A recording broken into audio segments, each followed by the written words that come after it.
Goat అంటే greatest of all time అనుకున్నా, but goat అంటే అని తేలిపోయింది. నన్ను అడిగితే ఈ మూవీకి గోట్ అని కాకుండా బోట్ అని పేరు పెట్టుండాల్సిందే. దానికి full form baddest of all time in Venkat Prabhu career. ఇది తేల్చే బోట్ కూడా కాదు సుమా, నెట్ట నిలువుగా ముంచేసే బోట్. యాక్చువల్గా నాకు వెంకట్ ప్రభు గారి మూవీస్ అంటే ఇష్టం. ఆయన కెరీర్లో ఫ్లాప్స్గా నిలిచిన కస్టడీ అండ్ రాక్షసుడు మూవీస్ కూడా పర్వాలేదులే, ఒకసారి చూడొచ్చన్న ఫీలింగ్నే తెప్పించే నాకు. బట్ ఈ గోట్ మూవీ మాత్రం ఎప్పుడెప్పుడు మూవీ అయిపోతుందా అని ఎదురు చూసేలా చేసింది. తమిళ తర్వాత వాళ్ళకి ఎక్కువ డబ్బులు వచ్చేది తెలుగు వర్షన్లోనే కదా. అలాంటిది తెలుగు వర్షన్లో తలపతి విజయ్ కార్డు పడ్డప్పుడు వచ్చిన ఆ తేడా కొట్టేసిన తెలుగు ఫాంట్ని ఎలా గాలికి వదిలేశారు? పోన్లే, ఆ ఫాంట్దేముంది, సినిమా బాగుంటే చాలు కదా అనుకుంటాం. కానీ ఈ ఫాంట్ విషయంలో జరిగిన నిర్లక్ష్యమే మూవీ మొత్తం జరిగిందన్న విషయాన్ని లేట్గా రియలైజ్ అవుతాం.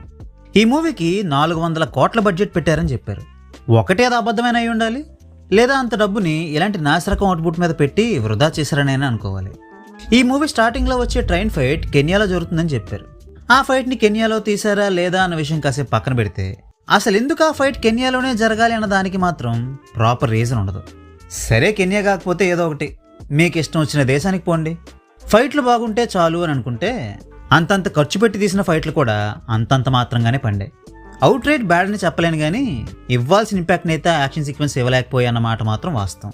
ఆ ఫైట్స్లో కానివ్వండి, రిమైనింగ్ మూవీలో కానివ్వండి, విఎఫ్ఎక్స్ గట్టిగానే తేడా కొట్టేసింది. ఎస్పెషల్లీ ఒక 5 నిమిషాల టీనేజ్ విజయ్ పోర్షన్లో అయితే ఆచార్య రేంజ్లో విఎఫ్ఎక్స్ చేశారు. సరే, ఆ విఎఫ్ఎక్స్ని కూడా కాసేపు పక్కన పెట్టేద్దాం.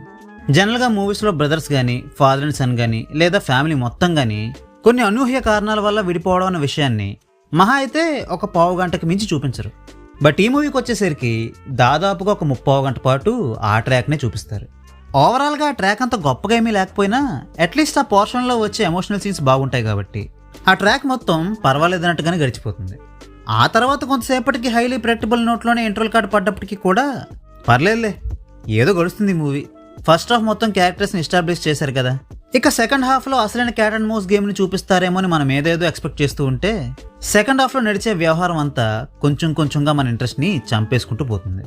ఇది చాలక పొండు మీద యాసిడ్ పోసినట్టు సెకండ్ హాఫ్లో ర్యాండమ్గా 2 పాటలు వచ్చేస్తాయి. అసలే యువన్ శంకర్ రాజా గారు ఇచ్చిన సాంగ్స్ బాగాలేవు కదా అనుకుంటే ఏదో ఆ పాటల వల్లే మూవీ లేస్తుందేమో అన్నట్టు వాటిని కాస్త తీసుకొచ్చి ర్యాండమ్గా ఇరికించి పారేశారు. ఇక లాస్ట్లో వచ్చే ఆ 40 మినిట్స్ స్టేడియం క్లైమాక్స్కి అయితే ఒక పెద్ద దండం. నేను ఒక సినిమా మెరిట్ని డ్యూరేషన్ బట్టి అంచనా వేసే రకం కాదండి. సినిమా బాగుండలే కానీ దాని డ్యూరేషన్ 4 గంటలు ఉన్నా కూడా హ్యాపీగా కూర్చొని మూవీ చూస్తారు. బట్ బాగాలేకపోతే మాత్రం 2 గంటల మూవీ చూడాలన్నా ఇబ్బందేగా. అలాంటిది 3 గంటల మోత, అందులో మళ్ళీ క్లైమాక్స్కి మాత్రమే 40 నిమిషాలు కేటాయించడం. పోనీ ఆ 40 నిమిషాల క్లైమాక్స్ ఏమైనా గ్రిప్పింగ్గా ఉందా అంటే అదీ లేదు. అసలు వెంకట్ ప్రభు గారి ఫ్లేవర్ కానీ కొత్తదనం కానీ ఎక్కడా కనబడలేదు నాకు ఈ మూవీలో. పెర్ఫార్మెన్సెస్ విషయానికి వస్తే గాంధీ రోల్లో విజయ్ యాక్టింగ్ బాగుంది, జీవన్ రోల్లో సోసోగా ఉంది. మిగిలిన వాళ్ళందరికీ ఉన్న స్కోప్ తక్కువే, ఆ లిమిటెడ్ స్కోప్కి తగ్గట్టుగానే ఉంది వాళ్ళ పెర్ఫార్మెన్స్. అన్నట్టు అసలు విషయం చెప్పడం మర్చిపోయా, ఈ మూవీ ఎండ్ క్రెడిట్స్లో ఒక సీన్ పెట్టారు సీక్వెల్కి హింట్ ఇచ్చేలాగనమాట. ఆ హింట్ ఎంత భయంకరంగా ఉందంటే, పొరపాటున ఈ సినిమాని కనుక హిట్ చేశారో దీనికి సీక్వెల్ తీసి మరీ మిమ్మల్ని చంపేస్తాను జాగ్రత్త అని వార్నింగ్ ఇచ్చినట్టు ఉంది. సో అలాంటి ఒక వార్నింగ్ని చూశాక నేనైతే ఈ మూవీని మీకు రికమెండ్ చేయలేను. ఒకవేళ మీకు ఈ మూవీ మీద ఏమైనా స్పెషల్ ఇంట్రెస్ట్ ఉంటే ఈ మూవీని చూసి మీకు ఎలా అనిపించిందో కామెంట్ చేసి చెప్పండి. ఈ మూవీలో ఏవైతే క్యామియోస్ ఉన్నాయో న్యూస్లో వస్తున్నాయో వాటిలో కొన్ని నిజాలున్నాయి. అయితే అవేంటో నేను చెప్పడం కరెక్ట్ కాదు కాబట్టి అవేంటో నేను చెప్పను. బట్ నా పర్సనల్ ఒపీనియన్ చెప్పాలంటే ఆ క్యామియోస్ వల్ల ఈ సినిమాకు వచ్చిన లాభం అయితే ఏమీ లేదు. So well, that's a wrap on this video. ఈ వీడియో మీకు నచ్చితే వీడియోని లైక్ చేయండి, షేర్ చేయండి. మరిన్ని మూవీ రివ్యూస్ కోసం ఛానల్కి సబ్స్క్రైబ్ చేసుకోండి. We will meet you next video. Thanks for watching.